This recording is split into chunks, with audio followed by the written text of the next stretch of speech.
Valentina Shevchenko'nun jеңиши менен бүткүл кыргыз элине куттуктап кетебиз. Valentina чыныгы курал менен атуу боюнча кандай ийгиликтерге жетишкен?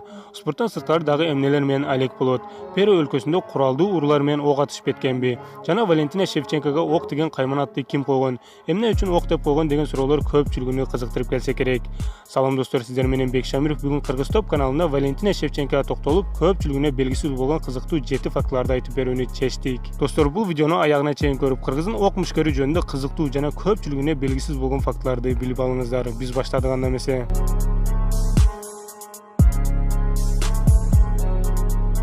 Кыска жарнамадан кийин видеобузду кайрадан улантабыз. AdinXbet'тин балансын кантип толтурса болот дегендердин саны 1 топ болду. Регистрация болгонуңуздардан соң пополнение деңге кирсеңиздер, баланс толтуруунун 20га жакын түрү бар. Биз азыр силерге банктын картасы менен кантип толтурууну көргөзүп бердик. Сиз дагы AdinXbet'тин официалдуу сайтына кирип, жакынкы күндө болуп өтүүчү мелдештерге акча коюп, акчалай утуктарга жетишсеңиз болот. Ссылкасы описанияда.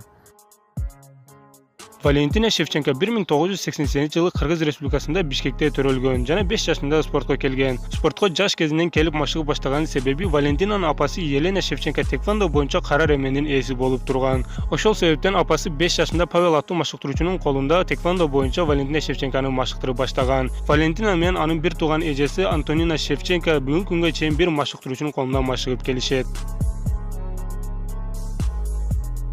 Валентинаны ок каймана атына ээ болгондугун баарыбыз эле билсек керек. Бирок эмне себептен каймана аты ок экендигин жана ким койгондугун көпчүлүгү билишпейт. Бул каймана аты өзүнүн машыктыруучусу октой болуп тез кыймылдаганын көрүп ок деп койгон. Каймана аты октой тез деген маанини түшүндүрөт экен.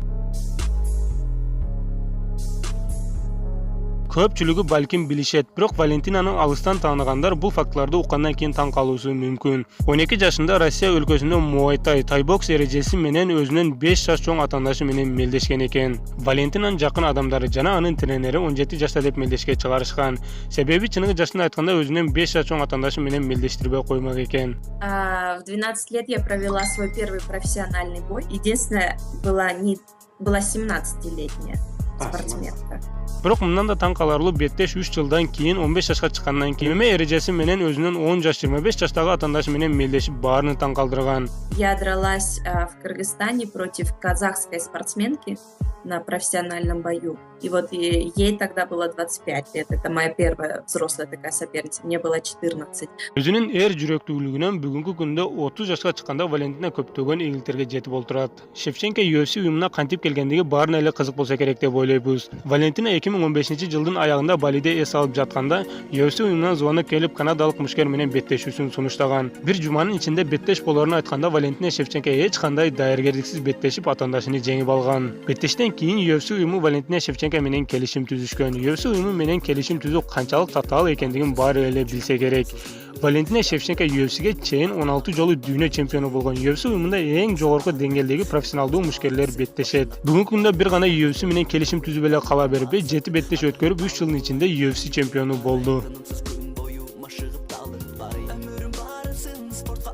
Интернет колдонуучулары үчүн Валентина Шевченко тууралуу дагы бир кызыктуу факт.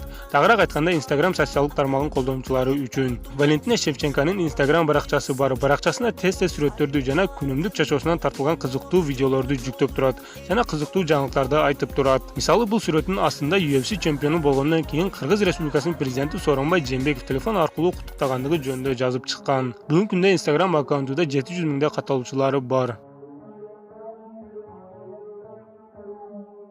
Спорттон башка дагы кандай хоббилери бар экендиги жана дагы эмнелер колунан келери баарына эле кызык болсо керек.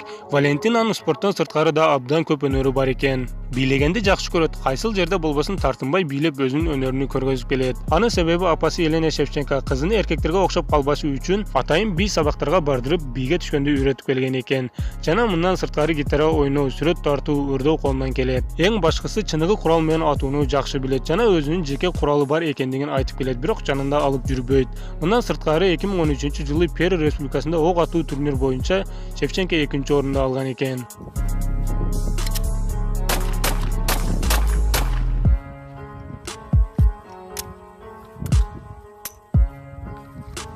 Valentina жана анын тренери куралдуу уруулардын колунан жаракат алышкан. Перу республикасында кафелердин бирөөсүндө отурганда куралдуу урууларга Валентинанын машыктыруучусу каршылык көргөзгөн. Бирок куралдуу уруулардын саны көп болгондугунан машыктыруучусу каршылык көргөзө алган эмес жана машыктыруучусун атып кетишкен. Бул видеодо жанында жүргөн Валентинаны жана октон жабыр тарткан тренерин байкасаңыздар болот. Бирок мунун баары жакшылык менен бүтүп машыктыруучусу тез эле айыгып кеткен.